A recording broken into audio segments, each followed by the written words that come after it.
existe un fino reloj de oro que además aún funciona. Fue testigo de una trágica historia provocada por un hombre poderoso y rico. Además, era muy envidioso.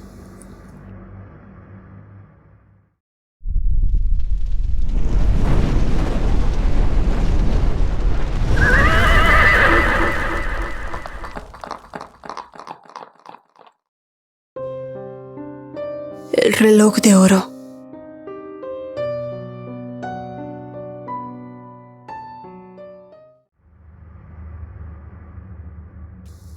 A finales del siglo XIX, en la calle de Madero, el relojero Felipe Lorenzana era dueño de un pequeño local que era al mismo tiempo relojería y joyería.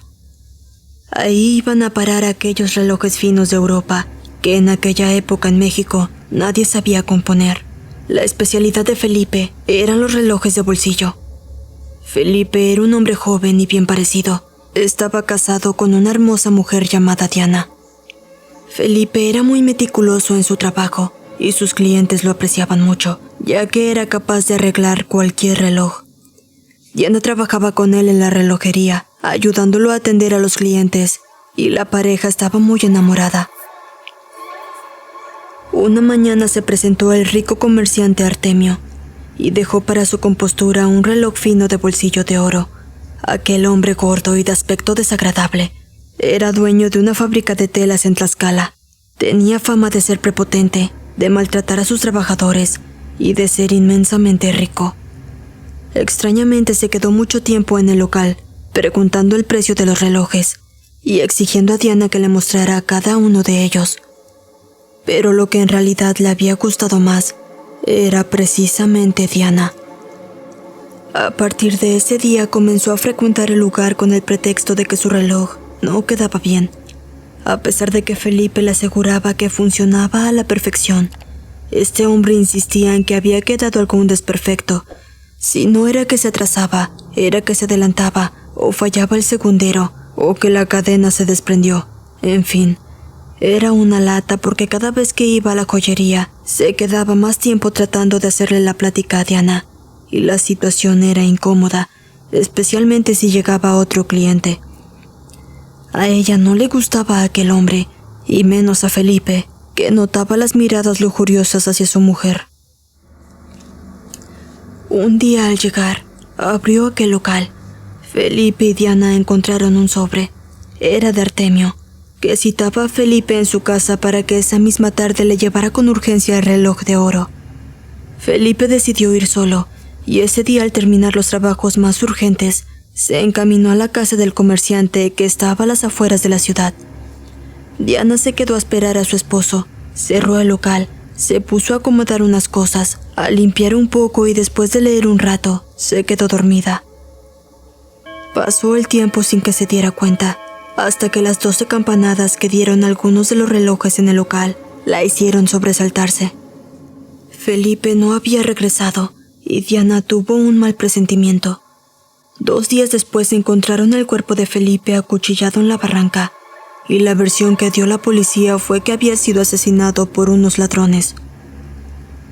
2 semanas después, Artemio se presentó a dar el pésame a Diana, y sin más trámite, le insinuó que ya que se había quedado sola, él estaba dispuesto a protegerla en medio de su dolor.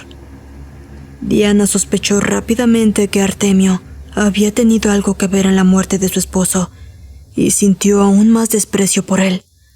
Pero como no tenía ninguna prueba, sabía que no podía hacer nada, además de que era muy rico y poderoso.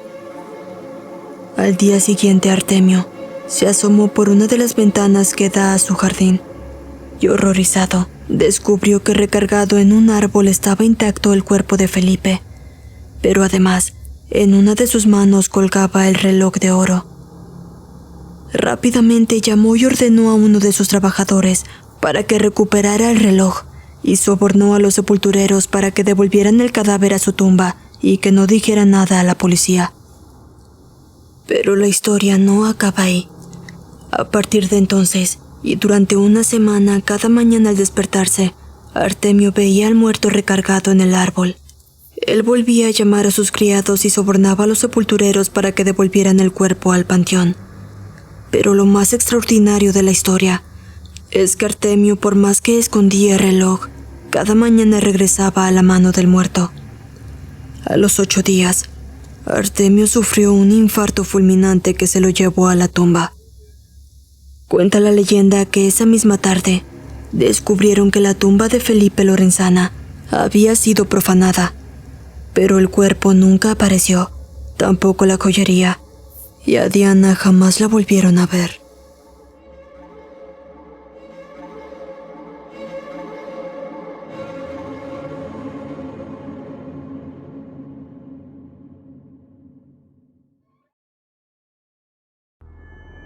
Famosos artistas que alcanzaron la fama haciendo pactos con el diablo, el Club de los 27 y leyendas de personajes del rock and roll. Seguramente has escuchado hablar sobre estos temas, y en este video te presentaremos un extraño caso. La leyenda de Robert Johnson.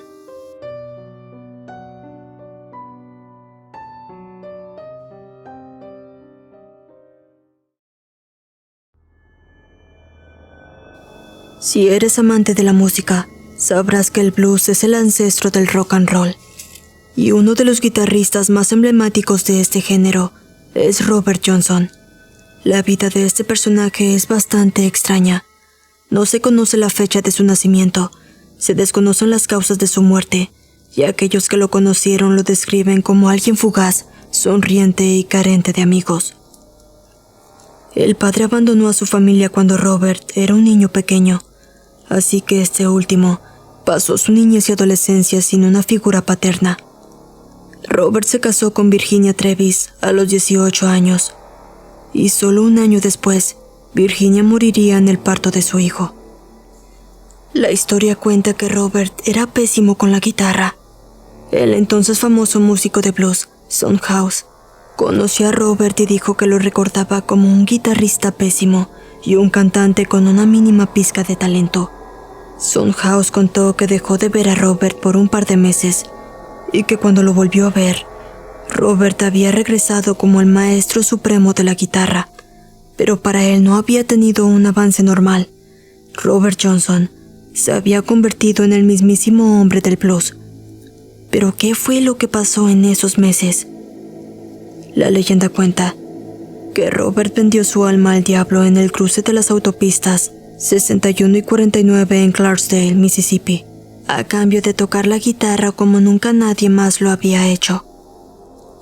Se dice que Robert esperó en el cruce de caminos hasta medianoche con su guitarra en mano, y que cuando el diablo apareció, tomó la guitarra, tocó algo con ella y que cuando la regresó a las manos de Johnson, él únicamente debía deslizar sus manos para que pudiera interpretar el mejor blues de todos los tiempos. Y ahí empieza la historia de Robert, que se fue de gira por todo el país.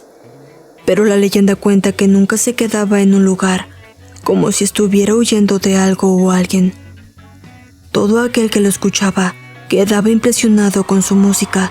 Se dice que cuando Robert tocaba, sonaba como si estuvieran tocando 2 personas a la vez, y también podía modular su voz a voluntad, todos los tonos que él quisiera. Las letras de sus canciones hablaban sobre demonios, y 2 de sus mayores éxitos hacen alusión al cruce de caminos, quienes señalan ese lugar como el sitio del pacto. En 1936 grabó 29 canciones. Todas ellas fueron grabadas con su vieja guitarra. 29 canciones que fueron suficientes para convertirlo en leyenda. Pero toda leyenda tiene un final. El 13 de agosto de 1938, el diablo cobró la supuesta deuda de Robert, quien apareció muerto en el mismo cruce de caminos en el que había cerrado el trato. Se dice que Robert fue quien inauguró el Club de los 27, pero al no saber la fecha de su nacimiento, aún no ha podido comprobarse. ¿Y tú qué opinas? ¿En verdad crees que algunos artistas deben su fama a pactos con el diablo?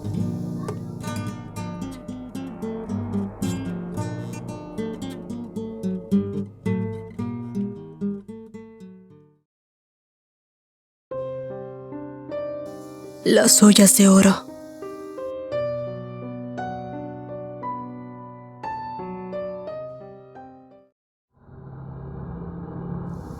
Si transitamos por la avenida Tláhuac, en la Ciudad de México a la altura de Zapotitlán, se pueden ver unas esculturas muy grandes en forma de ollas, las cuales adornan el paisaje en esta zona. Sobre estas existe una maravillosa leyenda. La historia cuenta que cuando se iniciaron las obras para abrir esta avenida, la constructora a cargo utilizó maquinaria para facilitar el trabajo. Todo iba bastante bien, pero al llegar a la altura de Zapotitlán, mientras se removía la tierra, se localizaron enterradas muchas ollas. Y lo sorprendente no fue esto, sino que cuando éstas se rompieron, los trabajadores se dieron cuenta que estaban llenas de dinero. Al sacar las ollas, veían caer las monedas de oro. Este tesoro era tan grande que dicen que se llenaron varios camiones con ellas. Todos comenzaron a decir que se habían encontrado el tesoro de los duendes del arco iris. Aunque este cuento es muy lindo, es más probable que esas ollas sean de la época de la Revolución Mexicana, tiempo en el que era bastante común que las personas escondieran su dinero en casos o ollas, que luego eran enterradas en sus casas o en terrenos lejanos. Esto lo hacían para que los revolucionarios del bando que fuera no les quitaran sus riquezas. Es por eso que muchos piensan que otras riquezas y tesoros pueden estar escondidos en algún lado cerca de este lugar. Cerca de ahí se localiza un hospital psiquiátrico y un cementerio. Los pobladores dicen que por las noches aparece el fantasma de una mujer que recorre el sitio y dicen que todo el tiempo está buscando algo. Algunos pobladores incluso cuentan que mucho tiempo se la pasa escarbando la tierra. La leyenda cuenta que la mujer puso toda su riqueza en aquellas ollas y que nunca las encontró, así que está condenada a buscarlas por toda la eternidad. Otros dicen que esto no tiene nada que ver. Cuentan que el fantasma es de una paciente del psiquiátrico que fue encerrada ahí en contra de su voluntad, y que sí, está buscando algo, la salida de aquel lugar, pero como ella murió ahí, está condenada a vagar por toda la eternidad buscando aquella salida.